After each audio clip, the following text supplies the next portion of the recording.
Hi అండి, అందరికీ నమస్కారం. Welcome to mom's food eating kids. ఎప్పుడు బగారా రైస్ని ఒకే విధంగా కాకుండా కొంచెం ఈ మసాలా పేస్ట్ వేసి డిఫరెంట్గా ట్రై చేయండి. చాలా బాగుంటుందండి. సింపుల్గా కూడా అయిపోతుంది.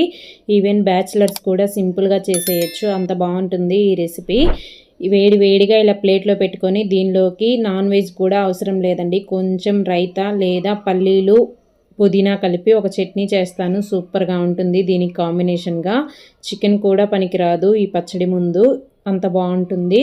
ఈ రైస్ చేయడానికి ఇలా ఒక గిన్నెని తీసుకొని ఒక 2.5 గ్లాసు ఇంట్లో రెగ్యులర్గా వాడుకునే రైస్నే వేసుకోండి. ఇక్కడ నేను ఒక 2.5 గ్లాసు వరకు వేసుకుంటున్నానండి. వీటిని ఇప్పుడు శుభ్రంగా ఒక 3 సార్లు కడుక్కొని నీళ్లు పోసుకొని ఒక అరగంట నానబెట్టుకోండి.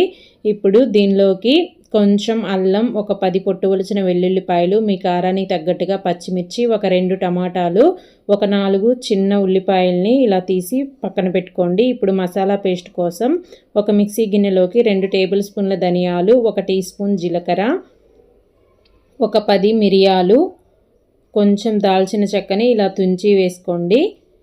అలాగే ఒక 4-5 లవంగ మొగ్గలు, ఒక 4 యాలక్కాయలు, ఒక హాఫ్ టీ స్పూన్ గసగసాలు, ఒక టేబుల్ స్పూన్ ఎండు కొబ్బరి ముక్కలు వేసుకోండి. ఎండు కొబ్బరి మీకు వద్దు అనుకుంటే స్కిప్ చేయొచ్చు. ఒకసారి ఇలా మెత్తగా మిక్సీ పట్టుకోండి.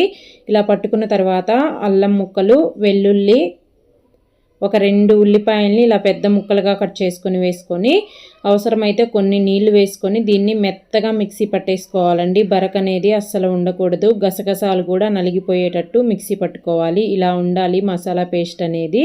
ఇప్పుడు రైస్ చేయడానికి ఇలా ఒక గిన్నెని తీసుకొని ఒక టేబుల్ స్పూన్ నెయ్యి, ఒక 2 టేబుల్ స్పూన్ల నూనె వేసుకోండి. ఈ నూనె కొంచెం వేడయ్యాక దీనిలోకి కొన్ని మసాలా దినుసులు వేసుకోండి. ఒక స్టార్ అనాస, ఒక పెద్ద యాలుక్కాయ, ఒక 3 మరాఠీ మొగ్గ, కొంచెం రాతి పువ్వు, ఒక హాఫ్ టీ స్పూన్ షాజీరా లేకపోతే జీలకర్ర వేసుకోండి. ఒక 2-3 బిర్యానీ ఆకులు వేసుకొని ఈ స్పైసెస్ని 1 నిమిషం బాగా ఈ ఆయిల్లో ఫ్రై చేసుకోండి. ఇవి ఫ్రై అయిన తర్వాత మిగిలిన 2 ఉల్లిపాయల్ని ఇలా సన్న ముక్కలుగా కట్ చేసుకొని వేసుకోవాలి. ఇప్పుడు ఈ ఉల్లిపాయని మంటని మీడియం ఫ్లేమ్లో పెట్టి మంచి గోల్డెన్ బ్రౌన్ కలర్ వచ్చే వరకు ఇలా వేయించుకోండి. ఉల్లిపాయ ఇలా వేగిపోయిన తర్వాత మిక్సీ పట్టుకున్న మసాలా పేస్ట్ అంతా వేసేసుకోవాలి. అలాగే కొంచెం మిక్సీ గిన్నెలో నీళ్లు వేసుకొని అవి కూడా వేసుకోండి. ఇప్పుడు మంటని మీడియం ఫ్లేమ్లో పెట్టేసి ఈ మసాలానంతా ఒకసారి బాగా కలిసిపోయేటట్టు కలుపుకొని పైన మూతను పెట్టేసి మధ్య మధ్యలో మూత తీస్తూ కలుపుకుంటూ మసాలా అనేది అడుగు పట్టకుండా ఒక 2-3 నిమిషాలు ఆయిల్ బాగా పైకి తేలే వరకు ఫ్రై చేసుకోవాలండి. ఇలా ఆయిల్లో మసాలా పేస్ట్ని బాగా ఫ్రై చేసుకుంటే పచ్చివాసన అనేది పోయి చాలా బాగుంటుంది. ఇప్పుడు మసాలా అంతా ఇలా వేగిపోయిన తర్వాత మనం తీసుకున్న పచ్చిమిరపకాయలని ఇలా సన్నగా పొడవుగా కట్ చేసుకుని వేసుకోండి.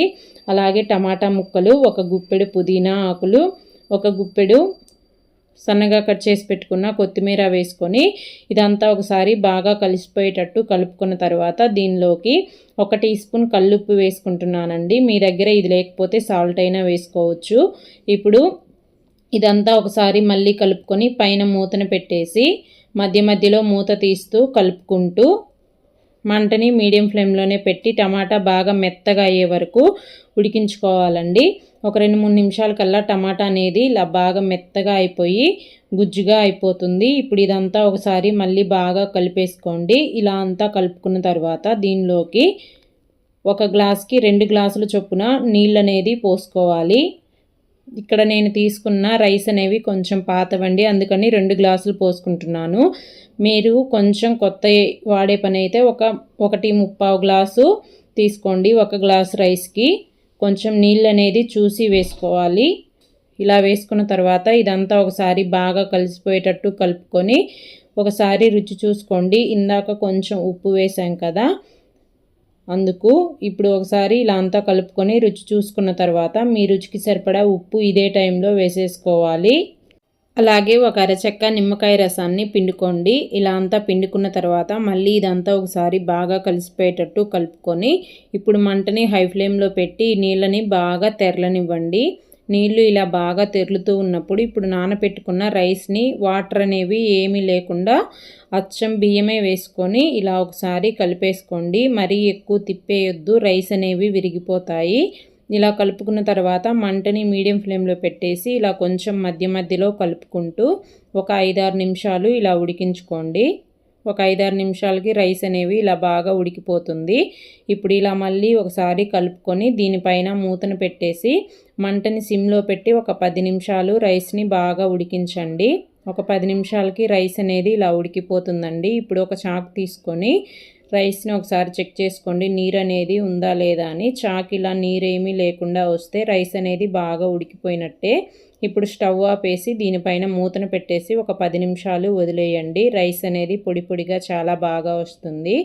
ఇలా ఉంటుందండి. ఒక 10-15 నిమిషాలు వదిలేశారంటే ఇంతే, చాలా సింపుల్గా ఇలాగా బగారా రైస్ని ట్రై చేయండి, చాలా బాగుంటుందండి. వేడివేడిగా 2 ఉల్లిపాయలు, కొంచెం రైతా, ఇలాగా పుదీనా పల్లీ చట్నీ వేసుకొని తినండి, చాలా బాగుంటుంది. సింపుల్గా కూడా అయిపోతుంది.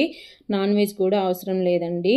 ఇలా మీరు ఎప్పుడూ ట్రై చేయకపోతే ఒకసారి ట్రై చేయండి. నచ్చితే లైక్ చేసి ఛానల్ని సబ్స్క్రైబ్ చేసుకొని సపోర్ట్ చేయండి. Thanks for watching.